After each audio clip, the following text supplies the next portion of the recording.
Hello class 11 students, this is your biology teacher Agrima Rawat. So today we are going to explore the prokaryotic cell. In the previous video we have talked about the theoretical part of the chapter NCERT book, right? Now we are going to study it with the help of diagram so that everything gets clear in our mind. So can you see this? This is a prokaryotic cell. Okay, so this is a prokaryotic cell. So when we are talking about the prokaryotic cell, I have told you we are going to start from the outside. हम कहाँ से start करेंगे? बाहर की तरफ से start करेंगे. So there are three protective coverings found in the prokaryotic cells. Prokaryotic cells में आपको तीन protective coverings मिलती हैं. So first is the outside. It is found the capsule or slime layer. ठीक है, या तो आपको कैप्सूल या स्लाइम लेयर, ये किसे कह रहे हैं? ग्लाइकोकैलिक्स. ठीक है, तो बाहर की लेयर को हमने क्या कहा? ग्लाइकोकैलिक्स. ठीक है, तो ग्लाइकोकैलिक्स जो होती है, अगर ये बहुत ज़्यादा आपकी लूज़ है, पतली सी है, ठीक है, तो इसे हम बोलते हैं स्लाइम लेयर. अगर ये बहुत थिक है तो उसे कैप्सूल बोलेंगे. तो यहाँ पे दोनों में से कोई भी हो सकता है, क्योंकि हम प्रोकैरियोटिक सेल्स एक कॉमनली बात कर रहे हैं, हम किसी पर्टिकुलर की बात नहीं कर रहे हैं. तो कैप्सूल हो सकती है या तो स्लाइम लेयर बोल सकते हैं इसे. ठीक है, then next inside layer is cell wall. ठीक है, इसके अंदर मिलती है हमें cell wall. And the third one is plasma membrane. Plasma membrane as it is found in each and every cell whatever it is. ठीक है, तो तीन लेयर्स आपकी यहाँ पे मिलती हैं जो कि प्रोकैरियोटिक सेल में एक प्रोटेक्टिव यूनिट की तरह काम करती हैं. इन तीनों को मिलाकर कंबाइनली हम कहते हैं, सेल एनवलप. ठीक है, इन्हें बोलते हैं सेल एनवलप. बात समझ आ रही है? तो इस तरीके से कुछ तीनों प्रोटेक्शन देती हैं, क्योंकि प्रोकैरियोटिक सेल्स ज़्यादातर जो हैं वो दूसरों पे डिपेंडेंट है. तो दूसरों की बॉडी के अंदर रहते हैं या ऐसे बाहर रहते हैं, तो इनको प्रोटेक्शन की बहुत ज़्यादा ज़रूरत है, क्योंकि बहुत ज़्यादा एडवांस स्ट्रक्चर्स नहीं हैं इनके पास, तो प्रोटेक्शन की बहुत ज़्यादा ज़रूरत पड़ती है. तो यहाँ तीन लेयर्स ये प्रोटेक्शन का काम करती हैं. ठीक है, जब हम बात करते हैं आगे, तो आगे के जो स्ट्रक्चर्स हैं इनके, एक स्ट्रक्चर है आपका मीजोसोम का. तो मीजोसोम स्ट्रक्चर यहाँ पे आपको वैसे बता नहीं रखा है, बट मैं आपको नॉर्मली बताती हूँ. तो जो प्लाज्मा मेम्ब्रेन है, ठीक है, प्लाज्मा मेम्ब्रेन अंदर की तरह इनफोल्ड हो जाती है, जैसा कि आप इस डायग्राम में देख सकते हैं. यहाँ आपको दिखाई देगा, ये दिख रही है, ये रेड जो अंदर वाली लेयर है, ठीक है, ये इनफोल्ड हो गई है, अंदर की तरफ घूम रखी है.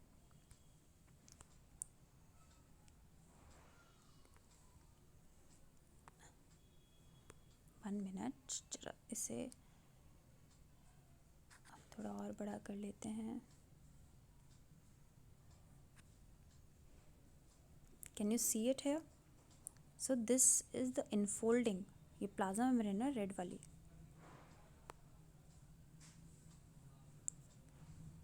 Red one is the plasma membrane. ठीक है, this is the plasma membrane red one. और ये रेड वन अंदर की तरफ मुड़ गई है, एक तरह से फोल्ड हो गई है अंदर की तरफ. तो इस स्ट्रक्चर को हम क्या कहेंगे? मीजोसोम. और मीजोसोम का काम यहाँ पे बहुत इम्पॉर्टेंट हो जाता है, क्योंकि जैसा कि हमने पढ़ रखा है, प्रोकैरियोटिक ऑर्गेनिजम्स या प्रोकैरियोटिक सेल जो हैं वो ज़्यादा एडवांस नहीं हैं. उन्हें बहुत सारे ऐसे स्ट्रक्चर्स नहीं हैं जो कि आपके अलग अलग फंक्शन करेंगे, जैसे एनर्जी बनाना, ठीक है, सिक्रीशन के लिए अलग काम, और भी बहुत सारे काम.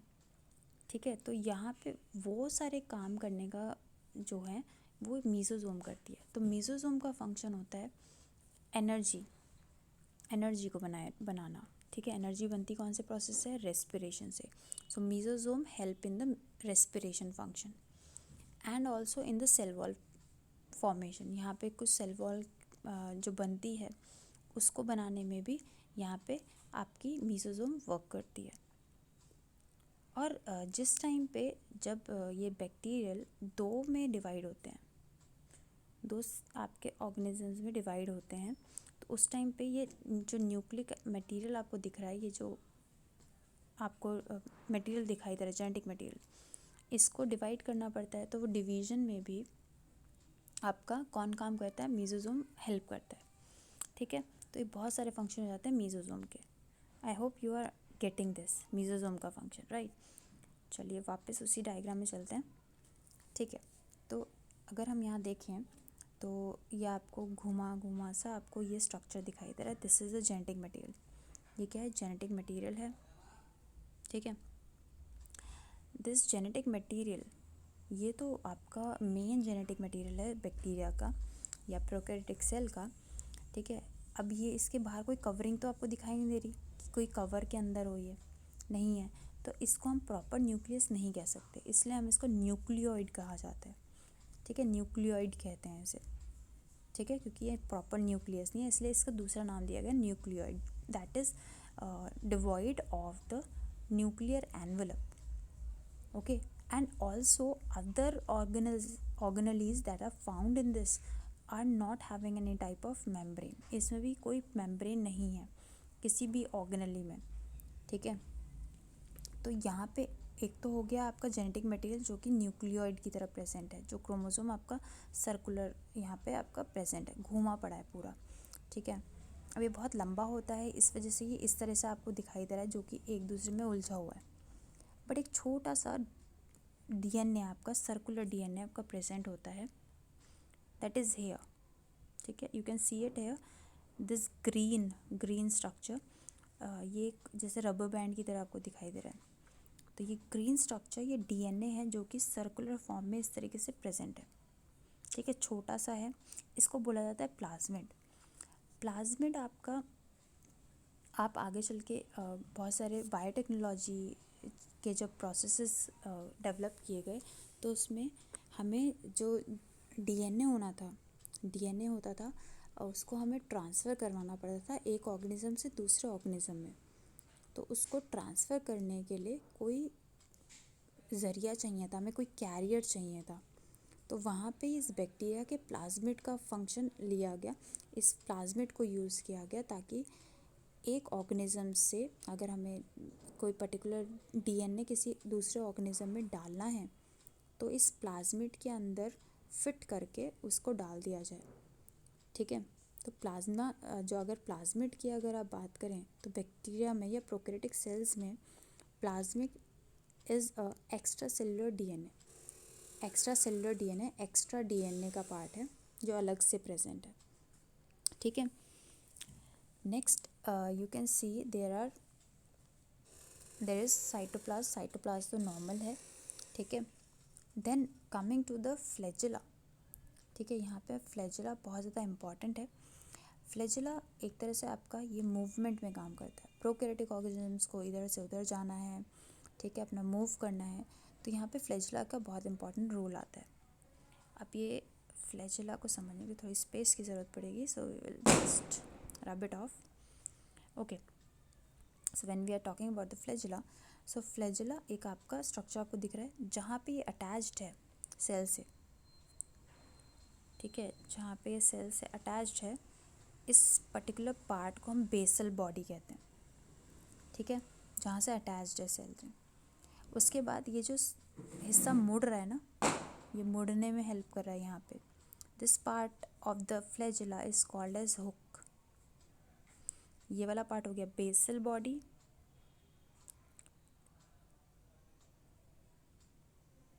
ठीक है, दिस इज उससे ऊपर वाला पार्ट जो कि मुड़ने में हेल्प कर रहा है, उसे कहते हैं hook. And this whole lengthy structure, the longest structure of flagella is called as filament.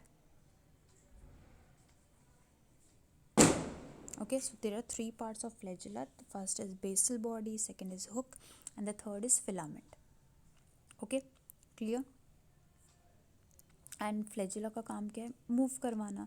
जो आपका अगर बैक्टीरिया को कहीं से एक जगह से दूसरी जगह तक जाना है, अगर किसी की बॉडी में मूव करना है, ठीक है, अगर मेरी बॉडी में एंटर कर गया, ब्लड से एंटर कर गया, मेरे स्टमक तक जाना, तो स्टमक तक मूव कैसे करेगा? With the help of flagella. Okay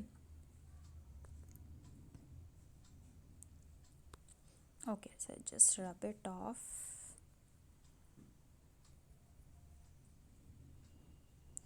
okay, this is done. Now coming to the next other parts.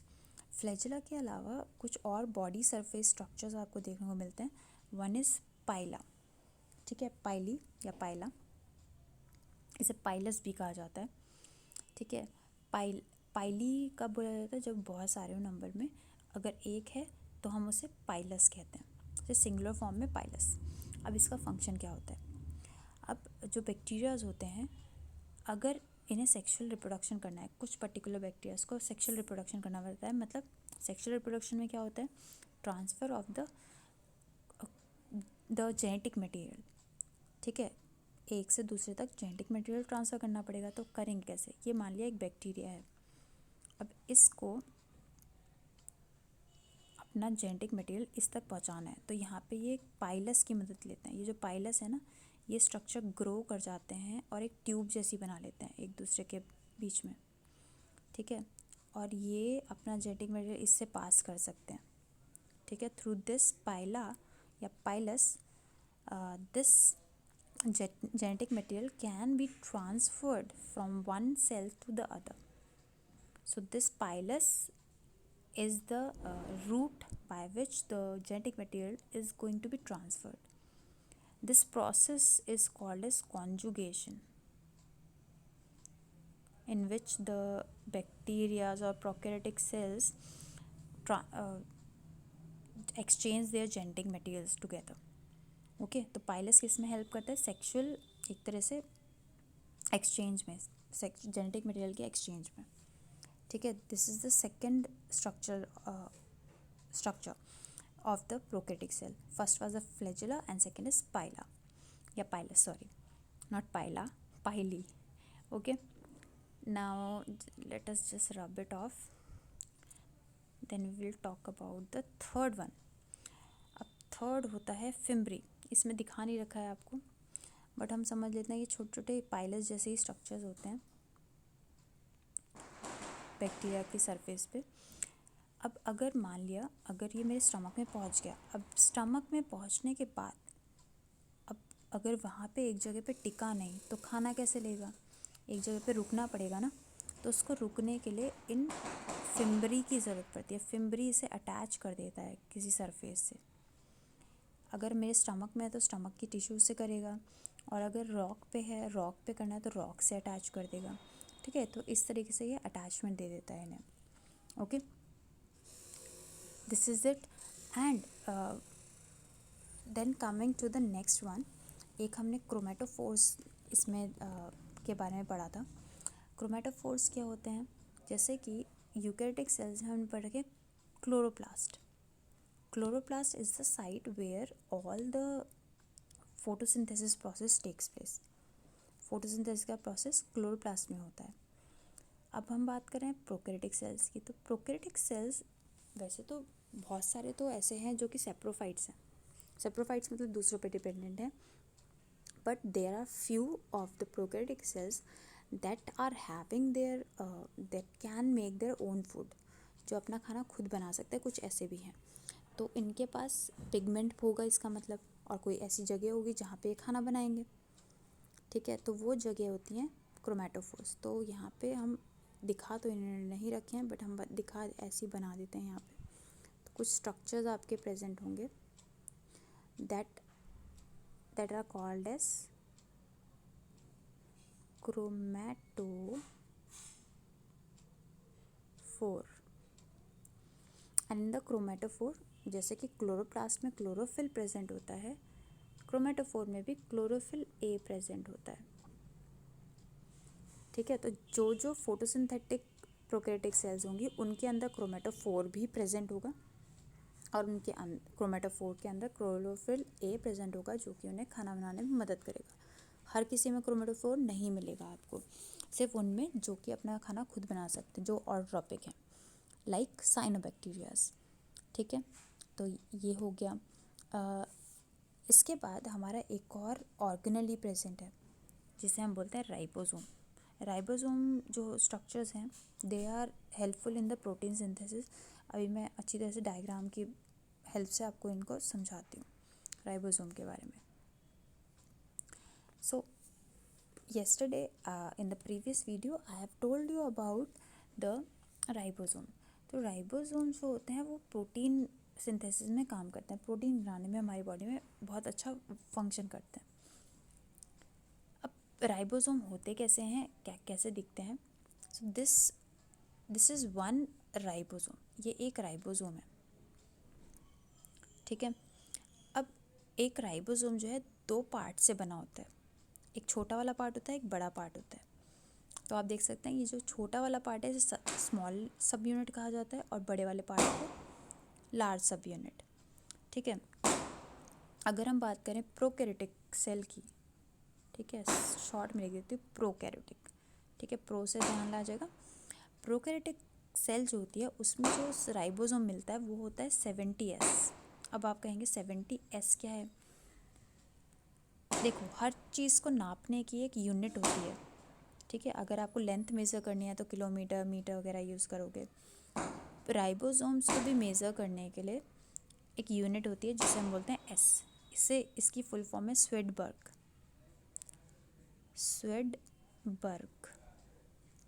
ठीक है। तो इस यूनिट में हम इसे मेज़र करते हैं। प्रोकैरियोटिक सेल्स में आपको 70S टाइप ऑफ राइबोसोम मिलता है और यूकैरियोटिक की अगर बात करें तो यूकैरियोटिक में आपको 80S राइबोसोम मिलता है। अरे लिखा ही नहीं जा रहा है यहाँ पे,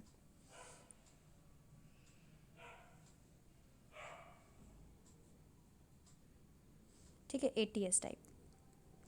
अब 70S मैंने आपको बताया दो यूनिट से मिलकर बना होता है, एक छोटा होता है, एक बड़ी होती है। इसमें आपकी बड़ी यूनिट जो होती है 50S होती है और जो छोटी वाली यूनिट होती है उसे हम बोलते हैं 30S, ठीक है। अब इनको प्लस करके 80 आने वाला है तो इसमें कंफ्यूज मत होना। यूकैरियोट्स होते हैं उनमें जो सब यूनिट्स होती हैं ये होती है आपकी 60S बड़ी वाली यूनिट और छोटी वाली यूनिट होती है 40S। ये भी प्लस करके 100 बनते हैं, तो कंफ्यूज होने की ज़रूरत नहीं है, ये कोई इनका टोटलिंग से मतलब नहीं है यहाँ पे, ठीक है।